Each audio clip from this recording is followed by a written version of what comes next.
So it's Erica, Erika, Shields, Shields, Atlanta Police Department, Chief of Police. So how are you feeling today? I feel a huge amount of relief.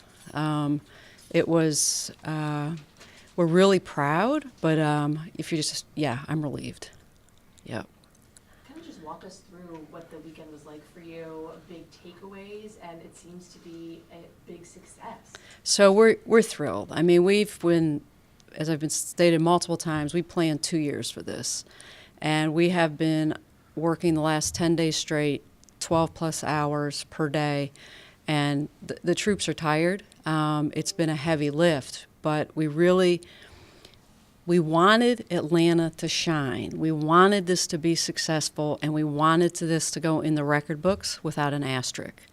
You know, in the past, we've always had it's either the weather, the violence, the traffic cock-ups. I mean, just we wanted to be asterisk-free and just be able to showcase the talents of the city. And I think that we were successful in that, and so we're happy. I mean, it's such a relief, but we feel good. So, yep. APD-led operation, but clearly there was a lot of Oh my folks gosh. involved. The feds, a lot of locals and state folks showed up to help you. I mean, give us a sense of your message to them and how they helped you out. Oh, listen, I've been saying for 2 years, thank you, thank you, thank you. We could not have done this without the many partnerships. We worked with about 40 other agencies, and they were flawless in their execution. And from helping us with the security of events, with venues, with the dogs, with their tactical teams, helping us secure locations, Atlantic Station. Marta did a phenomenal job. There's no issues there. So, I mean, everybody just came forward and really helped us out. The feds, they took on the drone piece. That was a whole separate hassle in itself. So, I mean, we have wonderful partners in the state of Georgia.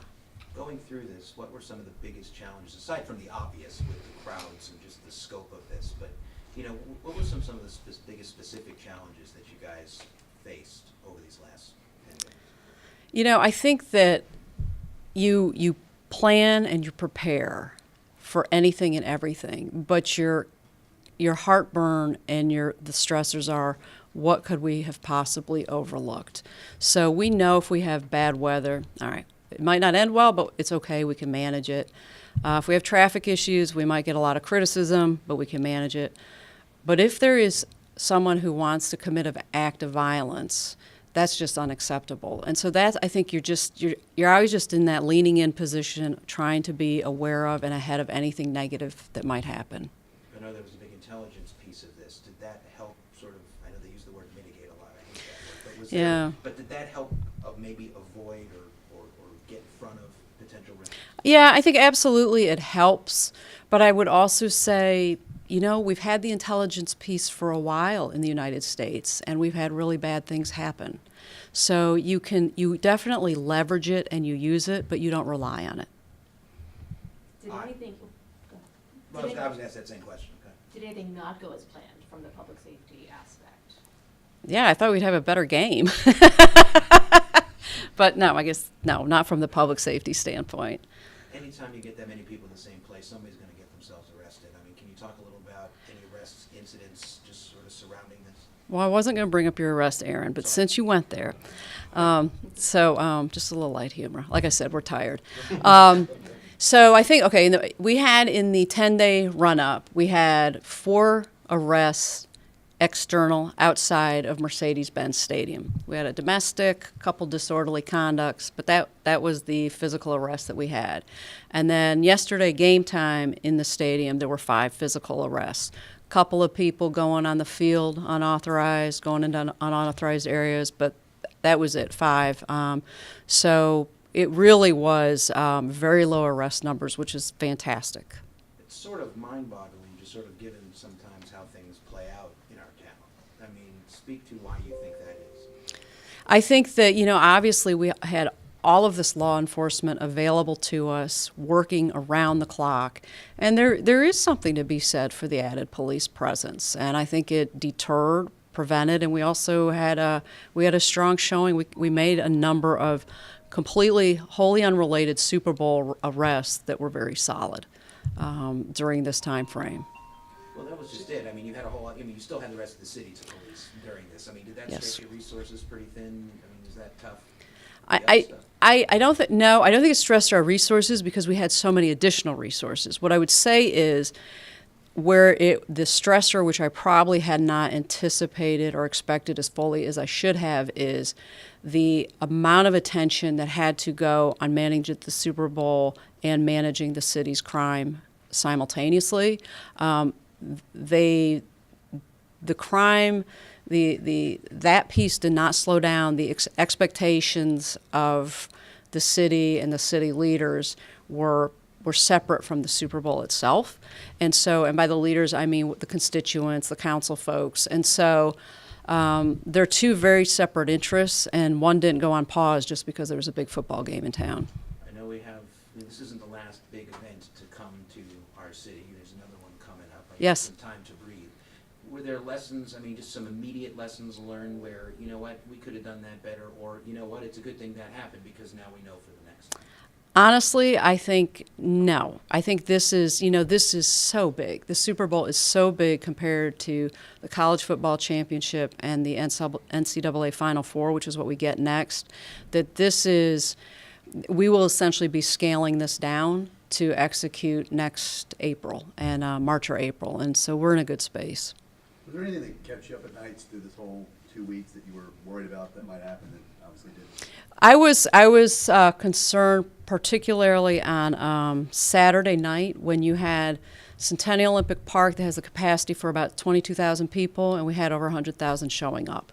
And so whenever you're dealing with crowd sizes like that, you just hope that no one does something really stupid. And I don't mean an explosive. I mean, you can just even start brawling and stuff like that whenever you have a crowd like that, or if someone shoots off a fireworks and then people think it's a gunshot. So, I memean, whenever there's a crowd of that size and you're going into the late hours where there might be some alcohol, I think that for me was the one I was like, we just got to work hard to navigate this and keep this safe. And so that's why we just kept putting more and more police resources out there.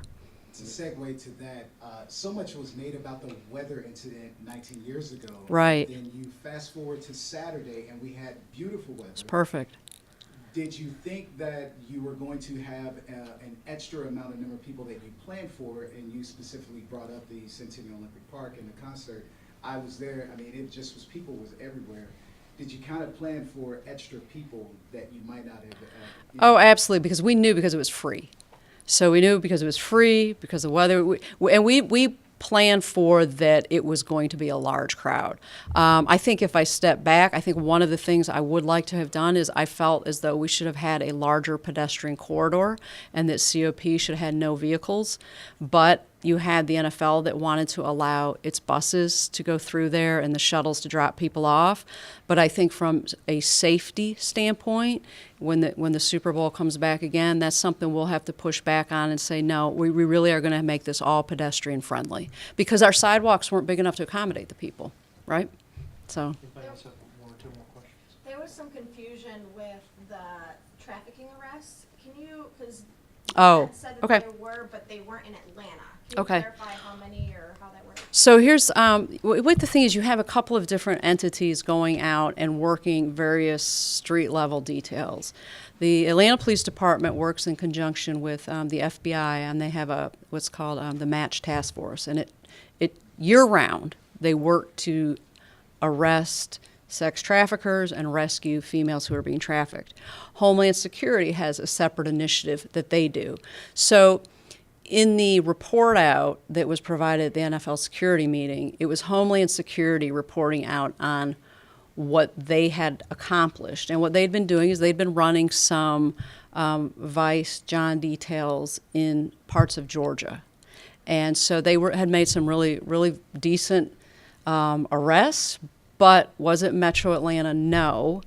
And it wasn't as focused on victims, the victims. It was more on the Johns coming in.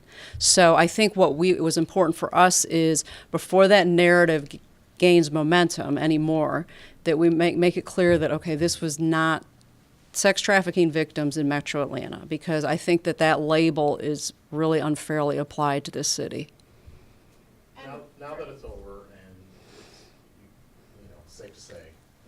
biggest threat that you were concerned about before the Super Bowl? It's, you know, and I know this doesn't really help on a reporting end, but it's what you don't know. I mean, in Charlottesville, they didn't anticipate the guy was going to drive through the crowd and run someone over.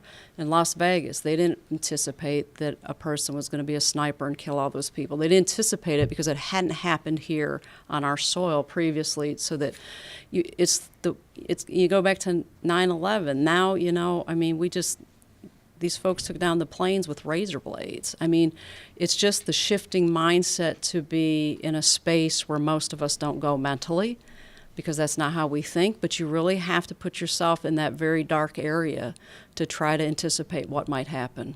Do those arrest totals you gave earlier, does that include like the Centennial Park on Saturday night? Yes, we didn't have any arrests there that evening, actually. Lindsay, did you have another question? Yeah, there was a lot of people talking online about how the homeless population kind of disappeared, and people were saying, oh, they were arrested for loitering and No. all this kind of stuff. Can you kind of clear that up for No, us? listen, from the moment I have become chief, I said, I am not interested in targeting our vulnerable population. That does nothing. My focus has been on violent crime and individuals who have mental illness, who have a bag of weed. That's not driving violent crime. So we have been doing extensive outreach to the homeless population. I do think it fell off a bit when the discussion around the jail closure came up, because we relied on corrections to go out with us to try to get these folks connected with caseworkers and services. And for a couple of months, the dialogue was so much around the jail closing, we weren't being proactive.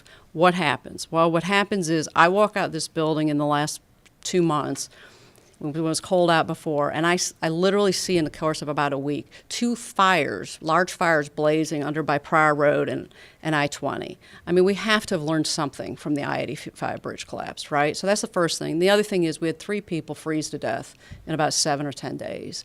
So at that point, it's like, okay, we've got to re-engage with this community, and we have to do better outreach here. So we did. We started going back out. We invited the service providers. I'm a huge fan of pre-arrest diversion. We went out. Some of the folks took us up on the offer.